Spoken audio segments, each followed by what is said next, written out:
Mais oui, c'est ça qu'on veut. Bonjour et bienvenue. Aujourd'hui, je voulais te parler de Dune. Alors, je vais pas te parler de Dune de David Lynch, je vais pas non plus te parler de Dune de Villeneuve, et je vais pas non plus te parler de Dune 2000, la mini-série. Je vais te parler de Dune Prophétie, la nouvelle série qui est sortie il y a pas longtemps, et je viens de me mater ce premier épisode. Eh bien, écoute, je me suis régalax. C'était vraiment super agréable. Voilà, après cette analyse super pertinente, je t'invite à t'abonner et à me suivre sur TikTok et sur YouTube, parce que je te vois, tu regardes les vidéos sur TikTok et sur YouTube, mais tu fais pas le petit follow ni le petit abonnement. Donc, tu t'abonnes et tu fais le petit follow sur TikTok et sur YouTube. Et maintenant que tu es abonné, moi, je continue. Ce premier épisode de Dune Prophétie, eh bien, écoute, comme je viens de te le dire, c'était super cool, c'était super agréable. Eh bien, c'est ça qu'il fallait faire, Apple avec Fondation. Et c'est ça qu'on voulait voir, Amazon avec Le Seigneur des Anneaux. C'est ça que tout le monde espérait, c'est ça que tout le monde voulait voir. Alors attention, je parle pas de respecter le lore pour Le Seigneur des Anneaux ou pour Fondation, je parle de respecter le spectateur. Parce qu'effectivement, cette série, Prophétie, c'est que le premier épisode, et je suis très enthousiaste, comme tu peux le voir. Eh bien, cette série semble respecter le spectateur. Elle n'en fait pas trop comme pour Apple, et elle utilise bien le pognon, contrairement à Amazon. Les décors sont plutôt sympathiques, les costumes sont très jolis, j'en ai déjà parlé avec Lydia Poète et Citadel Diana, et les effets spéciaux sont pas grandiloquents comme dans Le Mandalorian ou dans Fondation, mais sont respectables et honorables. Et de l'autre côté, il y a de super acteurs. Et en parlant d'acteurs, alors qu'est-ce que nous avons? Nous avons Travis Fimmel, je te mets le nom et l'orthographe comme d'habitude. Il a fait des trucs pas très connus entre 2008 et 2016, et en 2016, on le voit apparaître dans Warcraft, le jeu éponyme du jeu vidéo, et c'est un très bon film, mais qui n'a pas été à la hauteur des attentes des fans du jeu vidéo, mais c'est quand même un bon film. En 2019, il joue dans Dreamland, aux côtés de Margot Robbie, et c'est un film plutôt sympathique. Et de 2013 à 2017, il joue dans la série Viking Ragnarok, parce qu'il a plusieurs séries Vikings. En 2020, il joue dans Raised by Wolf, le mauvais croisement entre la prétention de Apple et le Lego surdimensionné de Ridley Scott. C'était pas une bonne série, dont je vais pas de mettre de photos et je vais pas en parler. Et il joue en 2024 dans Dune. Ensuite, nous avons John Huston, qui a eu un petit rôle dans Thor Love and Thunder en 2022 et dans Dune dans 2024. Ensuite, nous avons Jodie May, je te mets la photo et l'image, qui a un premier rôle en 1988 dans Un monde à part, un film qui parle de l'apartheid, pour lequel elle aura un rôle d'interprétation féminine, et l'apartheid a pris fin officiellement en Afrique du Sud en 1991, malgré qu'en 2024, il y a quand même des pays qui pratiquent toujours l'apartheid. En 1992, elle jouera dans Le Dernier des Mohicans. Et de 1992 à 2015, elle tourne dans des films pas très connus et pas avec des réalisateurs très connus, donc je pense savoir trop quoi te mettre. En 2015, elle joue dans la série Game of Thrones. En 2019, elle jouera dans la série The Witcher. Et en 2024, dans Dune. Ensuite, nous avons Sarah Sophie Boussimane, je te mets le nom et la photo, et je te mets aussi une photo d'elle enceinte, parce qu'elle a pris des photos d'elle avec son gros ventre, et c'est plutôt cool. Alors, elle est danoise, elle joue dans des séries et des films danois pas très connus, mais elle joue en 2014 dans une série danoise un petit peu connue, Les Enquêtes du département 5, dans l'épisode Profanation, et c'est une série plutôt sympathique, je t'invite vraiment à aller la découvrir. En 2017, elle joue dans Marie-Madeleine, aux côtés de Joaquin Phoenix. Joaquin Phoenix qu'on encense pour son rôle de Joker, mais dans Marie-Madeleine, ben, c'est un très bon acteur déjà en 2017. Tout ça pour dire qu'elle joue dans Marie-Madeleine, et pour une fois, c'est un regard un petit peu différent, parce que quand on parle de Jésus-Christ, eh ben, souvent on parle du point de vue de Jésus ou des apôtres, un point de vue masculin. Là, on parle de Marie-Madeleine, et donc c'est un point de vue plutôt féminin, et c'est plutôt sympathique. Elle aura aussi un petit rôle en 2021 dans le film Colonie. Ensuite, nous avons Jessica Barden, je te mets le nom et l'orthographe là aussi, et là aussi, je te mets une photo d'elle enceinte, parce qu'elle aussi, elle a fait une photo d'elle avec son gros ventre, et c'est plutôt sympathique, je trouve. Alors, Jessica Barden, je vais en reparler, mais je trouve qu'on l'a pas assez vu dans ce premier épisode. J'espère qu'on la verra dans des flashbacks, mais voilà. Bref, elle a joué en 2011 dans le film Anna, aux côtés de Kate Blanchett et de Sarah Rose Anna. Je te mets le nom et l'orthographe ici pour pas les écorcher. Et c'est un film qui est plutôt cool, je t'invite vraiment à le découvrir, celui-là. Elle a eu plusieurs petits rôles dans des films pas très connus, et son premier grand rôle, c'est en 2018 dans la romantique Désespérée. Ensuite, nous avons Emily Watson, à ne pas confondre avec Emma Watson. Et là, je n'ai pas parlé avec Jessica Barden. En fait, elles ont toutes les deux le même rôle à des âges différents. On va en reparler tout à l'heure. Emily Watson démarre sa carrière dans Breaking the Wave, d'un réalisateur que j'aime pas beaucoup, Lars von Trier, et c'est son premier rôle. Pour la petite anecdote, en 2000, elle refusera le rôle de Amélie Poulain. De 2000 à 2015, elle joue dans des films pas très connus avec des réalisateurs pas très connus. Et en 2015, elle joue dans un super film que je te conseille, Une merveilleuse histoire du temps, qui est le biopic sur la vie de Stephen Hawking. Et en 2019, elle jouera dans la série Tchernobyl. Ensuite, nous avons Olivia Williams, qui obtient son premier rôle en 1987 dans The Postman de Kevin Costner. Elle jouera également dans Sixième Sens de Night Shyamalan aux côtés de Bruce Willis. On la connaît peut-être plus pour son rôle dans X-Men, je sais plus le combien, en 2006. En 2011, elle jouera dans le film Anna, j'en ai parlé tout à l'heure avec Jessica Barden aux côtés de Cate Blanchett. De 2007 à 2009, elle jouera dans une série pas très connue, Dollhouse, qui était une série plutôt sympathique et pas très connue. C'était un petit peu un mix entre Alias et Nikita. De 2017 à 2019, elle jouera dans une série qui est pas très connue, elle aussi, et que je t'invite vraiment à découvrir, c'est Counterpart. C'est une série qui est pas très connue, sur une dystopie, qui est plutôt sympathique, un petit peu avec des arrière-goûts de Fringe, si tu connais.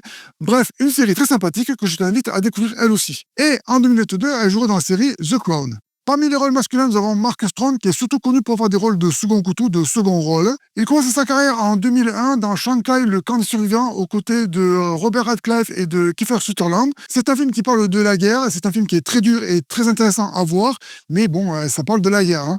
En 2005, il jouera dans Revolver de Guy Ritchie. En 2007, il jouera dans un film pas très connu, je trouve, Stardust, qui est l'adaptation d'une nouvelle de Neil Gaiman, aux côtés de Robert De Niro. C'est un film qui n'a pas eu un grand succès, qui est pas génial, mais qui était très sympathique à regarder. Voilà, c'est un petit film sympa pour l'après-midi avec du popcorn si t'as rien à regarder. Et il jouera en 2014 dans Imitation Game, le biopic de Alan Turing. On le connaît peut-être plus pour son rôle dans Kingsman en 2015 et en 2017, dans Kingsman 1 et Kingsman 2. En 2019, il jouera dans le film 1917, qui parle de la Première Guerre mondiale, qui est un film en plan séquence.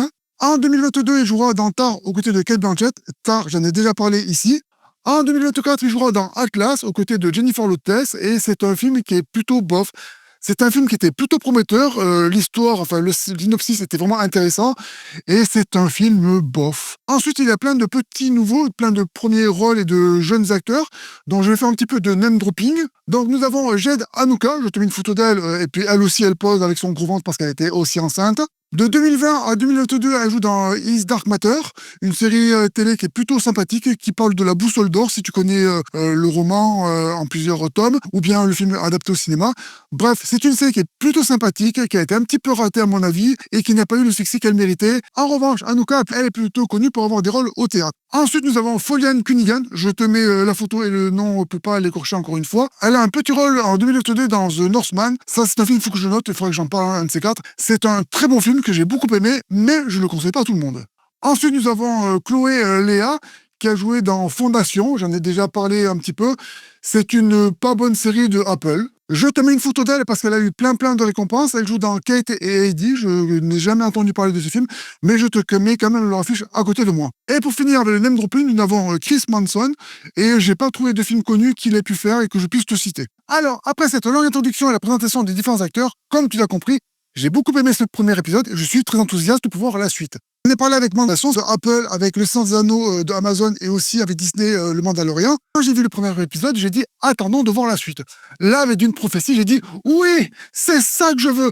C'est ça que je voulais voir quand j'ai vu Fondation, c'est ça que j'espérais voir quand j'ai vu le Seigneur des Anneaux, et je l'ai pas eu. Là, avec Dune Prophétie, j'étais super content, super enthousiaste, comme tu peux t'en rendre compte. Alors, avant de te parler un petit peu de l'histoire, on va parler un petit peu des décors et des effets spéciaux et des costumes. J'en ai parlé un petit peu avec Lydia Poète et avec Citadel Diana, et je t'invite à aller voir la critique. Et aussi un petit peu ce qu'on retrouve avec le Comte de Monte Cristo, que j'ai beaucoup aimé. Les costumes sont simples, mais pas simplistes. Je vais te mettre une photo ici, là, des Bene Gesserit, des sœurs. Et bien, comme tu le vois, le costume, il est simple, mais il n'est pas simpliste. La coupe, elle est sobre, mais elle est bien faite, et les costumes sont de bonne qualité. Je vais te mettre aussi des images aussi de Dune 2000 où il y a des costumes qui sont hyper baroques que j'aime beaucoup. Alors, c'est pas les mêmes budgets. Dune 2000 ne peut pas être comparé à Dune Prophétie, ni même au Seigneur des Anneaux. C'est pas les mêmes budgets du tout. C'était tourné en Europe de l'Est. Du coup, les décors, surtout les décors en extérieur, doivent faire preuve de créativité. Et du coup, les costumes, eh bien, on les aime pas. En tout cas, ils ont tenté des trucs dans Dune 2000. Et là, dans Dune Prophétie, ils ont fait des costumes simples, mais pas simplistes, je le répète, mais qui sont crédibles, un petit peu comme ceux de Comte de Monte Cristo. Dans le Comte de Monte Cristo, il y a des costumes, ils ne sont pas tous forcément d'époque. Il y a des costumes qui sont un petit peu inventés, mais les costumes sont crédibles. Quand je vois le Comte de Monte Cristo, je crois à son costume. Quand je vois le Seigneur des Anneaux, j'ai un petit peu le sentiment de voir Xena la guerrière, et ça, c'est pas très flatteur. Et pour les effets spéciaux, j'ai retrouvé un petit peu cette patte qu'on retrouve dans Game of Thrones. Quand tu regardes Game of Thrones, Quand tu vois un dragon, tu te dis, un dragon, ça n'existe pas, il est en 3D. Mais quand tu vois de la neige, ben, tu te dis, bah, c'est de la neige. Alors non, la neige, elle n'existe pas, elle est aussi en 3D. Et c'est un petit peu ce qu'ils ont refait dans Dune Prophétie, contrairement à Mandalorian de Disney ou bien dans Fondation. Eh bien là, tu as des effets spéciaux qui sont pas visibles. Et c'est ce que moi j'aime dans les effets spéciaux, c'est quand les effets spéciaux ne sont pas visibles. Typiquement, tu as une scène avec un château et un vaisseau spatial dans un décor naturel. On prend un décor naturel, on met un petit layer, on met un château, on met un deuxième layer, on met un vaisseau spatial et ça passe un petit peu crème. Contrairement justement à Fondation, on fait beaucoup d'effets spéciaux et l'argent des effets spéciaux, eh bien, il n'est pas dans les décors. On peut le voir avec la bataille sur la planète. Eh bien, la bataille, on voit un petit peu que c'est dans des studios un petit peu fermés parce qu'on n'a pas l'argent pour faire des décors un petit peu plus vastes. Là, Dune Prophétie comme Dune 2000, sachant qu'ils n'ont pas le budget pour faire d'immenses décors, eh bien, on s'adapte, on a un cadre qui est bien défini, qui est strict, et on peut naviguer dans ce cadre-là. Et c'est ce qu'a fait Dune Prophétie avec son budget. Il a un budget élastique comme Amazon avec le Seigneur des Anneaux, et du coup, ils évoluent dans la créativité du cadre de leur budget et de leurs décors et de leurs costumes et de leurs effets spéciaux. Bref, tout ça pour te dire que des effets spéciaux sont simples, comme on peut retrouver aussi dans Citadel Diana, avec des effets spéciaux avec de l'interaction holographique. Un petit peu ce qu'on retrouve avec le bouclier dans Dune Prophétie, qu'on retrouve aussi dans Dune de Villeneuve. Et contrairement au film de Villeneuve avec un gros budget, je trouve que le film de Villeneuve a pas des décors vraiment très jolis. Typiquement, la cour de l'Empereur, elle est pas super belle, contrairement à la cour de Dune 2000, qui est plutôt sympathique. Et même au palais de Dune Prophétie, le palais est plutôt riche et un petit peu grand, je trouve, comparé au film de Villeneuve. Bref, comme tu l'as compris, je suis très content de ce premier épisode. Je t'invite vraiment à découvrir la série avec ce premier épisode. Alors, pour l'histoire, je vais pas pouvoir tout spoiler plus que ça parce que c'est le premier épisode. Et grosso modo, ça se passe en 10 000 avant la naissance de Paul Atreides, avant l'histoire de Dune. Ça se passe juste après le djihad bulltérien. Donc, dans le film de Denis Villeneuve, on ne parle pas du djihad, parce que djihad, tu comprends, c'est un petit peu un mot un petit peu connoté. Bref, il y a le djihad bulltérien, c'est-à-dire la guerre des humains contre les machines pensantes. Et c'est pour ça que ça fera suite plus tard au Manta, des humains organique ordinateur. Si tu connais pas le lore, c'est pas très grave. Ce sont des humains qui sont surdéveloppés. Un petit peu ce qu'on pourrait retrouver dans Cyberpunk, mais dans Cyberpunk, il y a le côté cybernétique avec des humains avec plein de puces électriques dans la tête. Là, ce sont plutôt des humains avec beaucoup de drogue, on va dire ça comme ça. Justement, là, dans la série, on est déjà au niveau de Arrakis. La planète Dune a déjà été découverte et il y a déjà le commerce de l'épice. Une chose que j'ai beaucoup aimé justement dans la série Dune Prophétie, et que j'ai retrouvé dans la série Dune 2000, que je n'ai pas retrouvé dans le film de Villeneuve, ce sont les plans dans les plans dans les plans. Dans le film de Villeneuve, on voit qu'il y a un petit peu des intrigues et qu'il y a des intrigues secrètes et des plans secrets, mais ce qu'on peut retrouver un petit peu dans le film de David Lynch et beaucoup dans la série Dune 2000 et là aussi dans Dune Prophétie, ce sont les plans dans les plans dans les plans imbriqués. Typiquement, dans Dune de Villeneuve, on ne voit pas le plan du duc Leto dans le plan du l'empereur Corino, dans le plan du baron Harkonnen. Donc on a le plan dans le plan dans le plan. Et ça, on le voit pas trop dans le film de Denis Villeneuve. On le voit un petit peu dans le film de David Lynch, on le voit vraiment dans la mini-série de Dune Prophétie. Et ça, je t'en reparlerai quand je parlerai de la série Dune 2000. Pour autant, quand tu prends les 3 films Dune 2000 et que tu prends les 2 films de Denis Villeneuve, il y a à peu près la même durée de temps. Donc les deux sont à peu près de la même durée. Je crois qu'il y a une demi-heure d'écart entre les deux. Et pour autant, dans Dune 2000, on arrive à parler de tout. Et là, dans le film de Denis Villeneuve, il y a plein de choses dont il ne parle pas. Typiquement, bref, on parle de la série Dune Prophétie qui est vraiment cool. 10 000 ans avant la naissance de Paul, au début du djihad bulltérien, ça, je viens de t'en parler, les humains contre les machines. Un petit peu ça qu'on peut retrouver avec Matrix. Donc les plans dans les plans, ça, j'en ai déjà parlé. On voit aussi le Bene Gesserit. On comprend que le Bene Gesserit, c'est une maison, enfin une secte, une religion, je sais pas trop comment le dire. Enfin, on comprend qu'ils ont un plan sur le long terme et que le plan s'étaler sur 10 000 ans, parce qu'on connaît la fin avec Dune, c'est Paul Atreides, le Kwisatz Haderach, qui est la finalité du plan des Bene Gesserit, qu'on est en train de mettre en place 10 000 ans avant la naissance de Paul, donc on est en train de le mettre en place maintenant. Et du coup, on voit qu'il y a tout ce plan qui se met en place au niveau des Bene Gesserit. On voit aussi qu'il y a le plan des protagonistes, des Harkonnen, des Atreides et de l'empereur Corino et de différentes maisons. On voit aussi apparaître, il me semble, les Telaxus. Ça, on verra si c'est vrai ou si je me trompe ou pas. J'ai cru voir un danseur visage. Ceux qui connaissent, on verra si j'ai raison ou si je me trompe, et c'est pas grave. Il m'a semblé aussi voir une référence à la planète X. Ça aussi, on n'en a pas trop parlé dans le film de Villeneuve. On en parle un petit peu dans la série Dune 2000. On verra ce que ça donne par la suite avec la planète X. Tout ça pour dire qu'il y a pas mal d'intrigues autour de la planète Arrakis.